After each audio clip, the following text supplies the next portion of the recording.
Hello friends, तो हम आ गए हैं चैप्टर नंबर 4 पे और ये चैप्टर नंबर 4 है प्लेस ऑफ सप्लाई। तो इसको भी हम पहले क्विक रिवीजन कर लेते हैं, जो इंस्टीट्यूट के लास्ट में जो लेटेस्ट रिकैपिटुलेट है, हेल्प हो जाएगी उससे क्विक रिवीजन करने में कि इस चैप्टर में हमने क्या पढ़ा था। उसके बाद फिर इसके सारे examples, questions and answer, illustrations और टेस्ट नॉलेज के सारे क्वेश्चन कर देंगे। ठीक है। नाउ पहला, place of supply of goods other than import and export. अगर इंपोर्ट और एक्सपोर्ट के अलावा बात कर रहे हैं, प्लेस ऑफ सप्लाई से ही पता चलता है किस सरकार को या किस स्टेट को पैसा मिलने वाला है। ठीक है। तो देखो प्लेस ऑफ सप्लाई कितना इंपॉर्टेंट है। अगर गलती हो गई तो गलत जगह पैसा चला जाएगा। इसीलिए प्लेस ऑफ सप्लाई पे अलग अलग कंडीशंस हैं और आपके एग्जाम में भी वो कंडीशन दे देंगे और फिर पूछेंगे बताओ जी प्लेस ऑफ सप्लाई कहाँ है। बहुत ही सिंपल चैप्टर है, बट इसमें पॉइंट्स आपको थोड़े बहुत रिकॉल करने पड़ेंगे, याद करने पड़ेंगे। नाउ पहले हम नेचर ऑफ सप्लाई देखेंगे, फिर उसका प्लेस ऑफ सप्लाई क्या होगा वो समझेंगे। Where the supply involves the movement of goods whether by the supplier और द रिसिपिएंट और एनी अदर पर्सन। जिस सप्लाई में गुड्स की मूवमेंट हो रही है, मतलब गुड्स एक जगह से दूसरी जगह जा रही है, ठीक है, तो वहां पे हम प्लेस ऑफ सप्लाई होगा location of the goods at the time at which the movement of goods terminate for delivery to the recipient. मतलब जहां पे रिसिपिएंट को डिलीवरी कर दिया गया या डिलीवरी करने के लिए मूवमेंट खत्म हो गई है। अब जैसे दुकान पे हम जाते हैं और सामान ले लेते हैं, तो जैसे हमने सामान ले लिया तो हमें वो उसने डिलीवरी मिल गई ना, तो वो वाला प्लेस ही लोकेशन ऑफ मूवमेंट माना जाएगा। तो लोकेशन ऑफ जो लोकेशन ऑफ मूवमेंट है वही हम मान लेंगे उस केस में कि प्लेस ऑफ सप्लाई है। Where the goods are delivered to the recipient और any person on the direction of third person by way of transfer of title और अदरवाइज। जब जो सप्लायर है और जो रिसीवर है उनके बीच में एक तीसरा बंदा है, वो क्या कहता है सप्लायर को फोन करके या ऑर्डर देता है कि भाई तुम ना जो रिसीवर है उसको सामान दे देना, तो तीसरा बंदा इंस्ट्रक्शन दे रहा है। ठीक है। तो ऐसे केस में जो थर्ड बंदा इंस्ट्रक्शन दे रहा है ना, बीट टू, ये वो कहते हैं bill to ship to model है ये। मतलब मैं कह रहा हूँ मिस्टर ए से कि भाई तुम मिस्टर ए ये वाला जो गुड्स है वो तुम मिस्टर बी को दे दो। ठीक है। तो ऐसे केस में मैं इंस्ट्रक्शन देने वाला हो गया, तो प्लेस ऑफ सप्लाई होगा सच थर्ड पर्सन, मतलब मैं तीसरा बंदा। वही सप्लायर और रिसीवर मेन तो यही है, मैं तो अलग से बाहर का बंदा हो गया, मैं थर्ड पर्सन कहलाऊंगा। तो ऐसे केस में मेरे इंस्ट्रक्शन पे सब कुछ हो रहा है, तो मेरा जो प्लेस ऑफ बिजनेस होगा वही प्लेस ऑफ सप्लाई होगा। Now third, where there is no movement or goods either by supplier or recipient। जहाँ पे मूवमेंट नहीं है गुड्स में, जहाँ पे गुड्स में मूवमेंट नहीं है वहाँ पे location of such goods at the time of delivery to the recipient. तो जैसे ही रिसिपिएंट को दे दिया गया वही प्लेस ऑफ सप्लाई माना जाएगा। वेयर गुड्स आर असेंबल्ड और इंस्टॉल्ड एट साइट, मतलब गुड्स जहाँ पे गुड्स की असेंबलिंग हो रही है, जहाँ पे, या फिर मान लेते हैं कि चलो ऑफिस में जैसे एसी लगाया तो एसी को असेंबल यहाँ किया गया या इंस्टॉल यहाँ पे हुआ है, तो जहाँ पे असेंबल हुआ है या जहाँ पे इंस्टॉल्ड हुआ है ना जिस प्लेस पे, वही प्लेस ऑफ सप्लाई होगा। ठीक है। Where the goods are shipped on board a conveyance like a vessel, aircraft, train और मोटर और व्हीकल। जब जैसे मैं ट्रेन से कहीं जा रहा हूँ, ठीक है, तो ट्रेन से जाते टाइम मैंने कुछ खाने के लिए ले लिया मान लेते हैं, तो वहाँ पे तो मुझे गुड्स सप्लाई हुआ है ना। तो ऐसे केस में place where such goods are taken on board the conveyance, मतलब जहाँ से वो सामान उस बोर्ड पे जहाँ से मैंने ट्रैवलिंग शुरू किया है, तो वो प्लेस ही मान लिया जाएगा प्लेस ऑफ सप्लाई। जहाँ से मैंने ट्रैवल शुरू किया है वो ही प्लेस मान लिया जाएगा place of supply. Now where the supply of goods can not be determined in term of provision. जब ऊपर के सारे प्रोविजन के हिसाब से अगर गुड्स की बात कर रहे हैं, अभी बस हम सिर्फ गुड्स की बात कर रहे हैं और हम प्लेस ऑफ सप्लाई डिटरमाइन नहीं कर पा रहे हैं, तो कुछ ना कुछ अलग तरीका निकलेगा to be determined in the prescribed manner. Mostly 5 के केसेस में निकल जाने चाहिए। ठीक है। जो मेन पॉइंट है ना वो है सर्विस के केस में, place of supply of services where location of supplier and recipient is in India. तो अब यहाँ पे भी हम देख रहे हैं कि लोकेशन जो है सप्लायर का वो भी इंडिया में है, रिसिपिएंट जो है वो भी इंडिया में। तो सर्विस के केस में पहला आ जाता है हम प्लेस ऑफ सप्लाई ऐसे केस में देखने जा रहे हैं जिसमें लोकेशन ऑफ सप्लायर भी इंडिया में है और रिसिपिएंट भी इंडिया में है। ठीक है, तो पहला case, immovable property related services including accommodation, hotel, boat, vessel. अगर इमूवेबल प्रॉपर्टी से रिलेटेड है, जैसे होटल से रिलेटेड है, वेसल से रिलेटेड है, बोट से रिलेटेड कोई सर्विस है, तो जहाँ पे ये immovable property, boat, vessel located है, जैसे होटल जहाँ पे लोकेटेड है, तो होटल से रिलेटेड जितनी भी सर्विस होगी तो होटल का जो लोकेशन है वही प्लेस ऑफ सप्लाई है। तो होटल वर्ड देख लेना, तो होटल का place he place of supply होगा। इफ लोकेटेड आउटसाइड इंडिया, अगर होटल का लोकेशन ही आउटसाइड इंडिया है, मान लेते हैं कि मैंने एक ट्रैवल एजेंसी से कॉन्ट्रैक्ट करवाया, मतलब एक एग्रीमेंट किया कि भाई मुझे ना इस वाले होटल में रहना है। ठीक है, अब वो जो होटल है वो मान लेते हैं लंदन में है, लेकिन यहाँ पे जो सर्विस देने वाला है बंदा, मतलब जो मेरे लिए अरेंज करवा रहा है, वो भी तो इंडिया में ही है, सप्लायर भी इंडिया में ही है, रिसिपिएंट भी इंडिया में ही है। तो ऐसे केस में तो जो रिसिपिएंट का लोकेशन है, मतलब मेरा जो लोकेशन है, वही प्लेस ऑफ सप्लाई हो जाएगा। अगर इस केस में होटल को कर देंगे तो फिर तो होटल हो जाएगा प्लेस ऑफ सप्लाई, और फिर टैक्स की बात ही नहीं आएगी। तो पकड़ लिया ना। पहली बात तो ये कि अगर इंडिया की बात कर रहे हो तो भैया जहाँ होटल है वहाँ हो जाएगा, अल्टीमेटली इंडिया में पैसा टैक्स बन ही गया। लेकिन अगर तुम होटल ही बाहर में है, तब तो जो रिसिपिएंट का लोकेशन है, जैसे मेरा लोकेशन है, मैं तो दिल्ली में रजिस्टर्ड हूँ, तो फिर मेरा लोकेशन ही प्लेस ऑफ सप्लाई हो जाएगा। अब देखते हैं, इफ़ द इमूवेबल प्रॉपर्टी और बोट और vessel is located in more than one state, अगर एक से ज़्यादा राज्यों में अगर ये सारी प्रॉपर्टी, बोट, वेसल्स अगर मतलब लोकेटेड है, तो प्रोपोर्शनेट कर देंगे, जिसका जितना हिस्सा हमने यूज़ किया, जिस राज्य का जितना हिस्सा यूज़ किया उस राज्य में बांट देंगे proportionately. Now second, restaurant and catering services, personal grooming, fitness, beauty treatment and health service. Restaurant से रिलेटेड सर्विस है, ग्रूमिंग सर्विसेज है, फिटनेस सर्विसेज है, जैसे जिम हो गया, ब्यूटी ट्रीटमेंट हो गया, या फिर हेल्थ से रिलेटेड सर्विसेज है। तो जहाँ पे ये सर्विसेज परफॉर्म की जा रही है, location where the services are actually performed, तो जहाँ पे ये सर्विसेज दी जा रही है वही प्लेस ऑफ सप्लाई हो जाएगी। अब ट्रेनिंग और परफॉर्मेंस अप्रेजल। ट्रेनिंग में क्या होता है कि B2B भी हो सकता है और B2C भी हो सकता है। जैसे कोई बिजनेस है, वो किसी ट्रेनिंग वाले इंस्टीट्यूट को हायर कर लेती है, तो B2B केस में जहाँ पे उस बिजनेस का रजिस्ट्रेशन प्लेस है, लेकिन अब है बिजनेस नहीं है, एक मेरे जैसा बंदा जाता है किसी कोचिंग इंस्टीट्यूट में और ट्रेनिंग ले लेता है, तो B2C हो गया, मतलब मैं कस्टमर हो गया, B2C तो वो बिजनेस है। तो ऐसे केस में जहाँ पे वो मुझे सर्विस दी जा रही है। B2B, business to business case में क्या है, जहाँ पे जो सर्विस लेने वाली कंपनी है, मान लो GST पे ट्रेनिंग करानी है, तो कंपनी अरेंज करेगी अपने एम्प्लॉय के लिए ना, तो वो एम्प्लॉय की लोकेशन को नहीं देखेंगे, कंपनी जहाँ पे रजिस्ट्रेशन लिया हुआ है कंपनी ने, उस कंपनी के रजिस्टर्ड एड्रेस को ही हम बोल देंगे प्लेस ऑफ सप्लाई। लेकिन अब अगर हम लोग अगर कहीं पे जाते हैं, ट्रेनिंग लेके आ जाते हैं, तो ऐसे केस में हम कस्टमर हैं, B2C है, तो जहाँ पे वो ट्रेनिंग ले रहे हैं वो प्लेस ऑफ सप्लाई हो जाएगी। Point number 4, admission to an event और अम्यूजमेंट पार्क, जैसे कि किसी इवेंट में, किसी फंक्शन में, किसी पार्क में हम अगर एंट्री ले रहे हैं, तो जहाँ पे वो पार्क लोकेटेड है, जहाँ पे वो इवेंट हो रहा है, तो place where the event is actually held और वेयर द पार्क और अदर प्लेस इज लोकेटेड, वही प्लेस मान लिया जाएगा प्लेस ऑफ सप्लाई।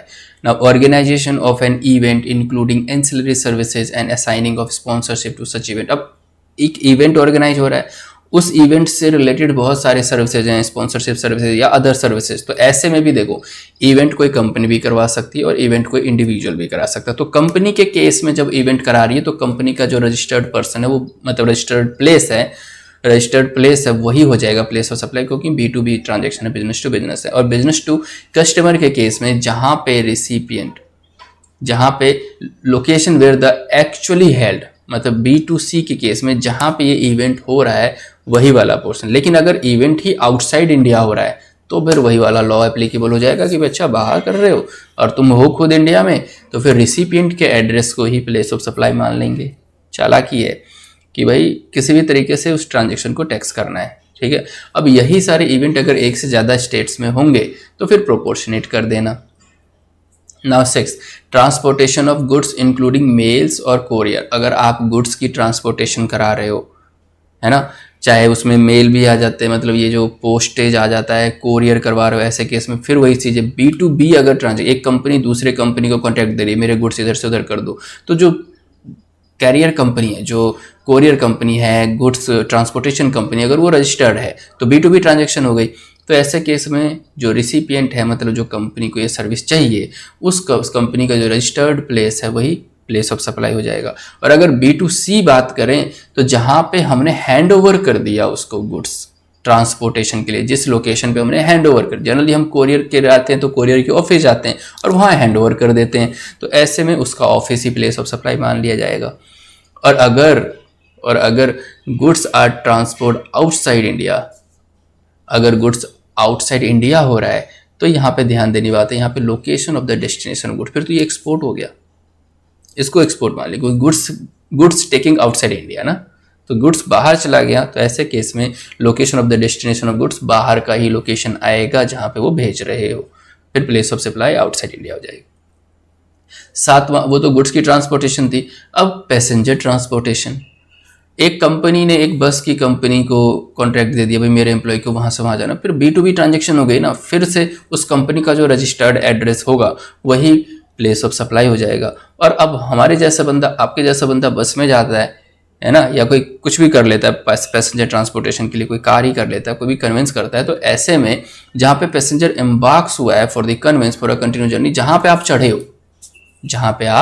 चढ़े हो उस सर्विस लेने के लिए या उस पैसेंजर ट्रांसपोर्टेशन के लिए, तो वहाँ पे जहाँ से चढ़ने की शुरुआत हुई है उसी को हम प्लेस ऑफ सप्लाई मानेंगे।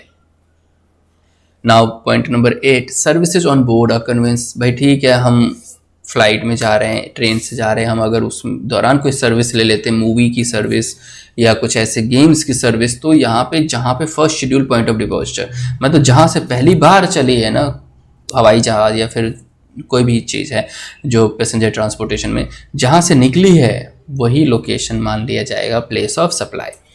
अब banking and other financial service including stock broking, देखो बैंकिंग के केस में क्या देखना है कि जो रिसिपिएंट है उसके पास हमारा एड्रेस होगा, क्योंकि हम उसके अकाउंट होल्डर हैं, तो जो मेरा एड्रेस होगा, जो आपका एड्रेस होगा आपके बैंक में, वही प्लेस ऑफ सप्लाई होगा। लेकिन मानते हैं कि अगर location of the recipient service is not available, अगर एड्रेस ही नहीं अवेलेबल आपका, ऐसा किस केस में, जैसे मान लेते हैं किसी ऐसे बैंक का आपने ATM यूज़ कर लिया जिसमें आपका अकाउंट नहीं है, तो वो क्या करे, फिर वो अपने ही लोकेशन को, सप्लायर के लोकेशन को ही प्लेस ऑफ सप्लाई बनाते हैं। इंश्योरेंस सर्विस के केस में हो सकता है कोई कंपनी किसी इंश्योरेंस कंपनी को बोले कि मेरे लिए 100 एम्प्लॉय का इंश्योरेंस करके दो, तो ये B2B फिर से ट्रांजैक्शन होगी, तो इसमें कंपनी का जो रजिस्टर्ड प्लेस है वही प्लेस ऑफ सप्लाई है। और हो सकता है मेरे जैसा बंदा, आप जैसा बंदा जाए कि भैया मुझे इंश्योरेंस चाहिए, तो ऐसे केस में जो हमारा लोकेशन होगा रिसिपिएंट का, उसको रिकॉर्ड में तो देना होगा ना इंश्योरेंस लेने के लिए, तो हमारा जो उसके रिकॉर्ड में जो हमारा एड्रेस होगा वही प्लेस ऑफ सप्लाई हो जाएगा। 11 number point, advertisement service to the government. Advertisement service किसको दे रहे हैं, गवर्नमेंट को दे रहे हैं। तो each of the state, union territory where the advertisement is broadcasted, displayed, run और मतलब जिस स्टेट में, जिस अथॉरिटी के लिए, जिस यूनियन टेरिटरी में ये एडवर्टाइजमेंट ब्रॉडकास्ट होगा वो प्लेस ऑफ सप्लाई हो जाएगा। मान लेते हैं यूपी के लिए, हरियाणा के लिए, दिल्ली के लिए, इन सब, बिहार के लिए, इन सब स्टेट्स के लिए, तो अलग अलग स्टेट में ब्रॉडकास्टिंग हो रही है, तो अलग अलग जहाँ जहाँ जितनी ब्रॉडकास्टिंग हो रही है उस हिसाब से वो जो पैसे डिसाइड करेगा वो उतने अमाउंट के लिए वो प्लेस ऑफ सप्लाई हो जाएगा। और मल्टीपल स्टेट्स हैं तो प्रोपोर्शनेट भी कर देंगे।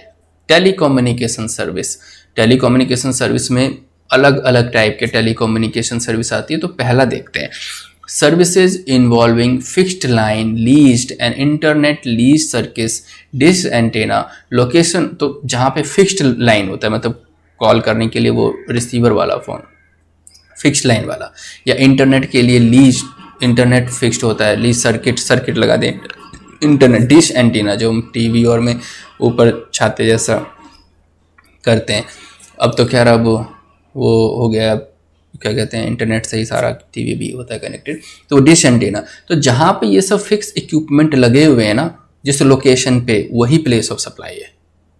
अगर फ़ोन मेरे ऑफिस में लगा हुआ है वो लैंडलाइन वाला, तो वो फ़ोन का लोकेशन मेरा ऑफिस होगा, तो वही प्लेस ऑफ सप्लाई है ना। पोस्ट पेड, अगर आप पोस्ट पेड मोबाइल है या इंटरनेट सर्विस पोस्ट पेड के केस में है, मतलब वो देखो वो इंटरनेट है, इंटरनेट लीज सर्किट, अब यहाँ पे नॉर्मल इंटरनेट सर्विस है, लीज वाला इंटरनेट नहीं। तो लोकेशन और बिलिंग एड्रेस, तो जिस एड्रेस पे बिलिंग हो रही है ना पोस्ट पेड मोबाइल के केस में, इंटरनेट सर्विस के केस में, जिस एड्रेस पे बिलिंग हो रही है, रिसिपिएंट का जो एड्रेस है इस पे बिलिंग हो रही है, वो लोकेशन माना जाएगा प्लेस ऑफ सप्लाई। और अगर रिसिपिएंट का एड्रेस अवेलेबल नहीं है, बिलिंग एड्रेस अवेलेबल नहीं है, तो फिर प्लेस ऑफ सप्लायर जो होगा, जहाँ जो कंपनी का जो एड्रेस होगा, जो ये सर्विस प्रोवाइड कर रही है टेलीकम्युनिकेशन सर्विस, उसका ही एड्रेस प्लेस ऑफ सप्लाई कहलाएगा।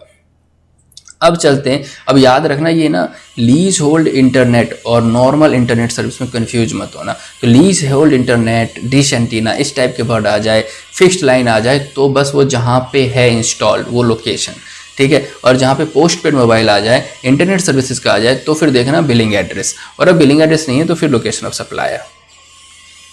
अब है prepaid mobile internet DTH services. अब जैसे प्रीपेड मोबाइल है, हम किसी के पास जाते हैं तो वो पहले वो लेते थे, क्या कहते हैं, स्क्रैच करते थे, वो एक दुकान पे जाके हम कूपन लेते थे, रिचार्ज कूपन। अब तो ऑनलाइन रिचार्ज है, तो अब अगर हम रिचार्ज कूपन लेने जा रहे हैं थ्रू सेलिंग एजेंट और सेल डिस्ट्रीब्यूटर, तो जो उसका सेलिंग एजेंट का एड्रेस है जहाँ से वो रिचार्ज कूपन बेच रहा है, तो वही प्लेस ऑफ सप्लाई हो जाएगा प्रीपेड के केस में। और by any person to final subscriber, location where pre payment is received और place of sale of voucher, जहाँ पे वाउचर बेचा जा रहा है, ठीक है, और वो वाला लोकेशन ही हो जाएगा place of supply, coupon voucher बोलते हैं ना। When payment made through electronic, अब कह रहा है ठीक है इलेक्ट्रॉनिकली पेमेंट कर रहे हो, तो इलेक्ट्रॉनिकली अगर कोई पेमेंट करेगा तो लोकेशन तो रिसिपिएंट का रहेगा ही सप्लायर के एड्रेस में। तो location of recipient in records of supplier, supplier के उसमें जो लोकेशन होगा इलेक्ट्रॉनिक पेमेंट के केस में। Other case address of the recipient of the record of supply, अगर वो एड्रेस नहीं है अवेलेबल तो फिर तो सप्लायर का लोकेशन ही प्लेस ऑफ सप्लाई होगा। Now if the lease circuit install more than one state, अगर मोर देन वन स्टेट्स में अगर लीज सर्किट इंस्टॉल्ड है तो हर एक स्टेट का प्रोपोर्शनेटली करना पड़ेगा। नाउ अब हम चल रहे हैं manner of determining proportionate value of immovable property related service attributable to different state union territory where the immovable property boat vessel is located in the absence of a contract or agreement in this regard। अगर आप जो immovable property है, boat है, vessel से related अगर कोई service है और अगर वो डिफरेंट स्टेट्स में है तो कैसे प्रोपोर्शनेट करेंगे उसका ये तरीका बता रहे हैं।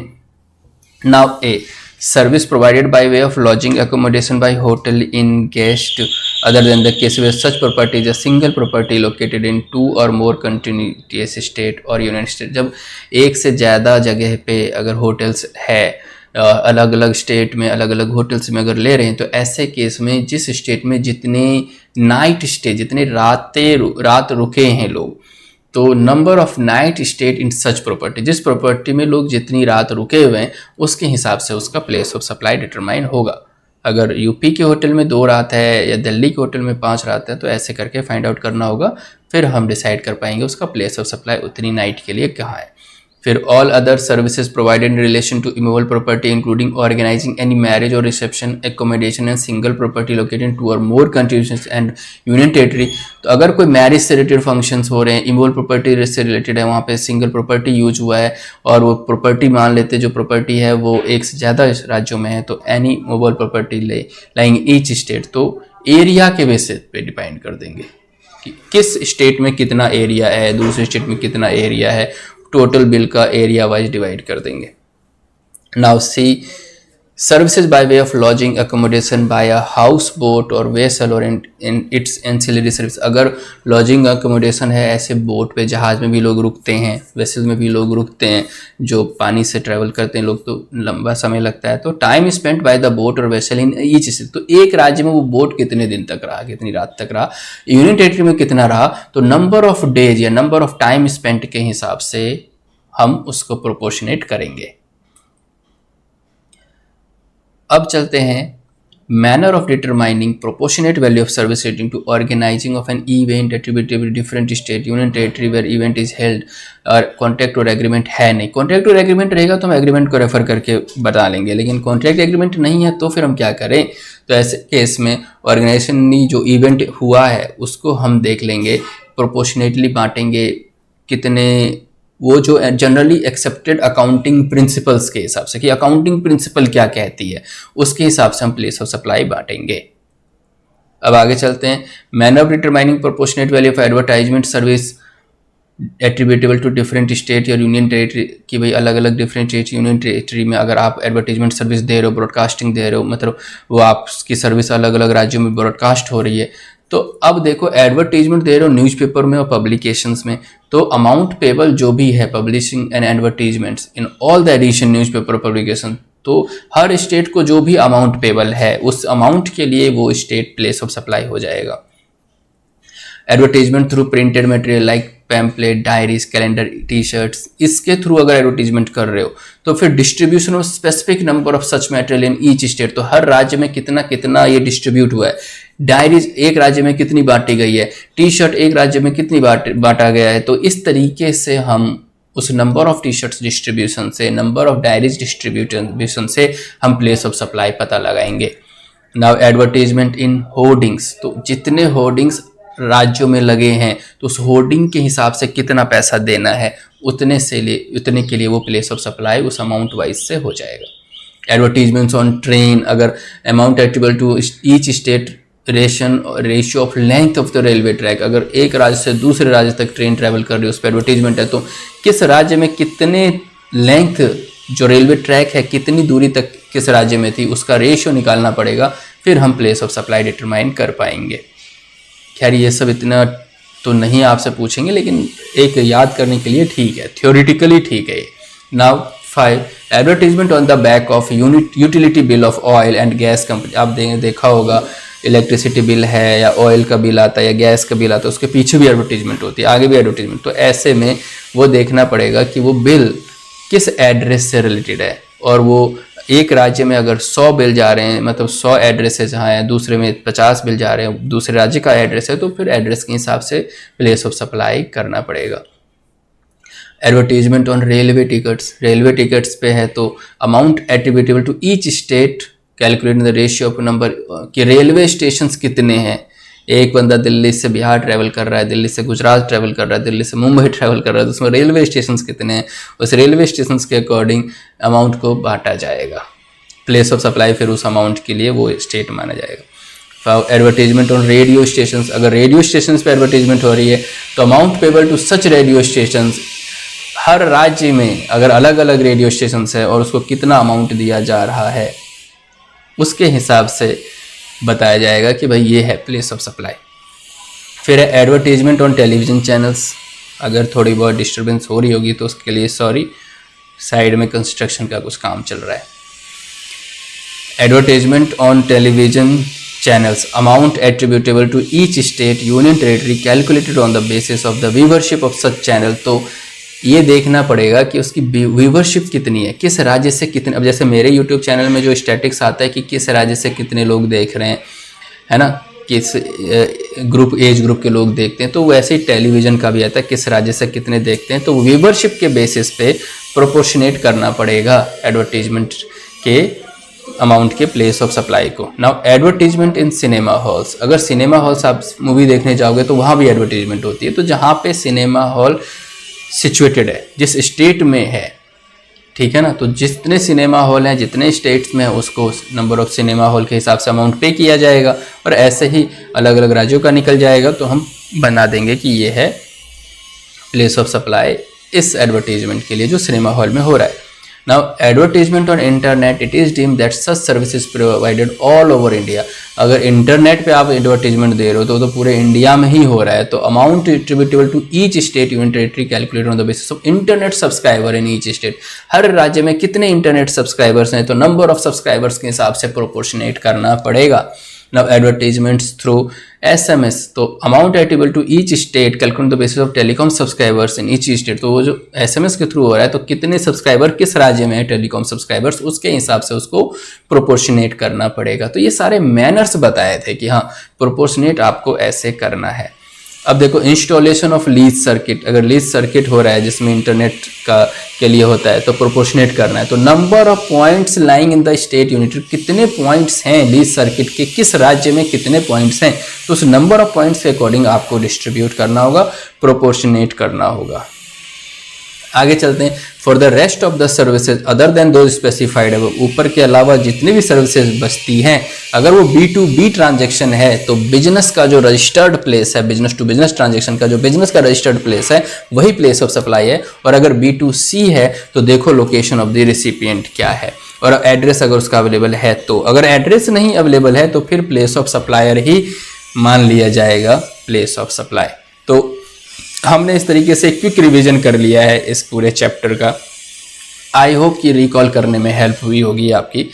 और अब हम आगे चलेंगे, इसके सारे एग्जाम्पल्स कवर करेंगे, फिर टेस्ट योर नॉलेज के क्वेश्चंस कर लेंगे। तब तक के लिए बाय बाय, टेक केयर, मिलते हैं नेक्स्ट वीडियो में।